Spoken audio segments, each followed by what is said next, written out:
এখন একটু দিয়ে নেবো সস, এরপরে খাবো আমরা কসকস। গাইস, আজ আমরা তৈরি করব থাইল্যান্ডের সবথেকে মজাদার ও সুস্বাদু ও জনপ্রিয় একটি খাবার, টাস্কি রোল।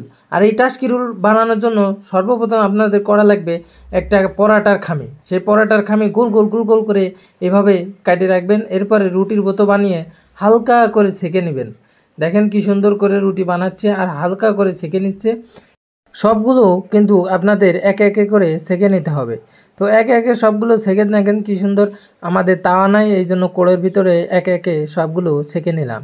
তো একে একে সবগুলো সেঁকে নেওয়ার পর আপনাকে যেটা করতে হবে, আবার কড়াইতে সামান্য একটু তেল দিতে হবে। তেল দেওয়ার পরে সামান্য গ্যাস বাড়িয়ে দিয়ে আপনাকে পরোটার মতো ভেজে নিতে হবে।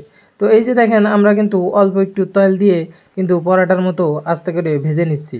তো বেশি কড়া করা যাবে না, কড়া করলে আবার সমস্যা। এই যে হালকা করে চেপে চেপে চেপে চেপে খুব সুন্দর করে কিন্তু আমরা সবগুলো পরোটা ভেজে নিই। আর একটা বিষয় আপনাদের জানিয়ে রাখি, এটা করতে কিন্তু বেশি খরচ হয় না। এটা আপনারা বাসায় কিংবা প্রবাসের মাটিতে থেকেও এগুলো করতে পারেন। একে একে সব রুটিগুলো পরোটা বানিয়ে এরপরে আমরা ছোট্ট করে দিয়ে দিচ্ছি ডিম ভাজি, এবং এই যে দেখেন পরোটাটা ওর উপরে দিয়ে এমনে এমনে এমনে করে চাপতে থাকবেন আর ঘোরাতে থাকবেন, আবার দেখবেন বেশি যেন পুড়ে না যায়।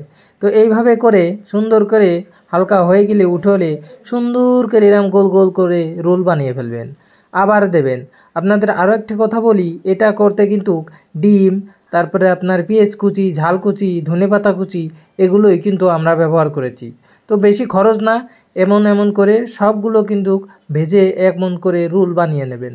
রোল বানানোর পর এগুলোকে কুচুত কুচুত করে আবার কাটা হচ্ছে। এই যে দেখেন কিভাবে পিস পিস করে কাটতে আছে আমাদের রাসেল ভাই।